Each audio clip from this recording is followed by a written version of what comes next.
नमस्कार। चलिए आज एक ऐसे किले की बात करते हैं जहां कभी राजाओं का शासन था, लेकिन आज उनके सिंहासन पर बाघों का राज है। हम बात कर रहे हैं बांधवगढ़ किले की, जो एक टाइगर रिजर्व के बिल्कुल बीच में मौजूद है और न जाने कितनी सदियों के राज अपनी दीवारों में दबाए बैठा है। और ये सिर्फ कोई ख्याली सवाल नहीं है, ये हकीकत है बांधवगढ़ की। एक ऐसी जगह जहां इतिहास की गूंज और जंगल की दहाड़ एक साथ सुनाई देती है। तो चलिए इसी अनोखी दुनिया के सफर पर निकलते हैं। हमारे इस सफर का पहला पड़ाव है ये समझना कि ये किला आखिर है कहाँ और क्यों यहाँ पहुंचना इतना मुश्किल है। देखिए, ये कोई आम टूरिस्ट स्पॉट नहीं है। ये किला मध्य प्रदेश के बांधवगढ़ टाइगर रिजर्व के सबसे घने इलाके, मतलब कि कोर जोन में एक बहुत ऊंची पहाड़ी पर बना है। इसका मतलब साफ है कि यहाँ इंसानों से ज्यादा बाघों का पहरा है, और इसी वजह से आम लोगों का यहाँ तक पहुंचना नामुमकिन सा है। तो अब चलिए मन में ही इस पहाड़ी पर चढ़ना शुरू करते हैं और देखते हैं कि अगर कोई यहाँ तक पहुंच पाए तो उसे रास्ते में क्या-क्या अद्भुत नज़ारे देखने को मिलेंगे। ये किला किसी छोटी मोटी पहाड़ी पर नहीं, बल्कि समुद्र तल से 811 मीटर की जबरदस्त ऊंचाई पर है। जरा सोचकर देखिए, उस चोटी से नीचे फैले जंगल का वो नज़ारा, जहां तक नजर जाए बस हरियाली और जंगली जीवन ही जीवन हो। इस ऊंचाई तक पहुंचने के रास्ते में एक और विशाल चीज इंतजार कर रही है, कोई 65 फीट लंबी। ये किसी बिल्डिंग की ऊंचाई नहीं है, बल्कि कुछ ऐसा है जिसे देखकर सांसें थम जाती हैं। आखिर ये क्या हो सकता है?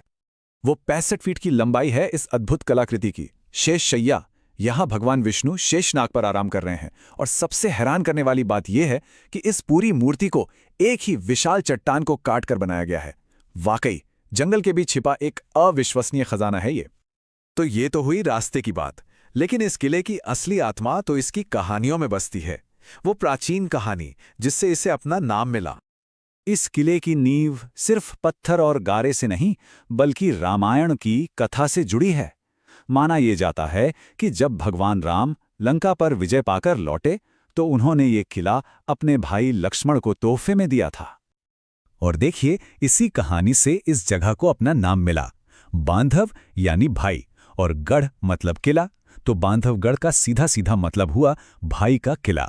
भगवान राम के अपने भाई के लिए प्यार का एक प्रतीक। अच्छा, तो ये तो हुई पौराणिक कथा, पर जब हम इतिहास के पन्ने पलटते हैं तो हमें क्या पता चलता है? चलिए देखते हैं कि कैसे ये किला सदियों तक अलग अलग शक्तिशाली राजवंशों के लिए एक बहुत जरूरी गढ़ बना रहा। इस किले की कहानी कोई 100-200 साल नहीं, बल्कि हजारों साल पुरानी है। इसका जिक्र तो वैदिक काल की कथाओं तक में मिलता है। बाद में यहाँ कलचुरी और फिर ताकतवर चंदेल राजाओं का राज रहा, लेकिन इस किले का सुनहरा दौर तब आया जब ये बघेल राजाओं की राजधानी बना। रीवा जाने से पहले वो यहीं से राज करते थे। हर राजवंश ने इस किले पर अपनी एक अलग छाप छोड़ी है। और अब आते हैं इस किले के उन अनसुलझे रहस्यों पर और जानते हैं कि आज इसकी हकीकत क्या है। देखिए, इस किले का एक चेहरा तो वो है जो इतिहास की किताबों में लिखा है कि ये बघेल राजाओं की राजधानी थी, एक मजबूत सैनिक अड्डा था। लेकिन इसका दूसरा चेहरा बना है रहस्यों और कहानियों से। आज भी लोग यहाँ गुप्त सुरंगों की, तांत्रिक साधनाओं की और उन अनछुए कोनों की बातें करते हैं, जिनका सच शायद हमेशा के लिए जंगल में ही कहीं दफन हो गया है। और आज यहाँ किसका शासन है? सच पूछिए तो इन दीवारों के असली राजा अब जंगल के जानवर हैं। जहाँ कभी सैनिक पहरा दिया करते थे, वहाँ अब बाघ घूमते हैं। जहाँ कभी दरबार सजते थे, वहाँ अब हिरणों के झुंड आराम करते हैं। ऐसा लगता है जैसे प्रकृति ने इस किले को वापस अपनी गोद में ले लिया है।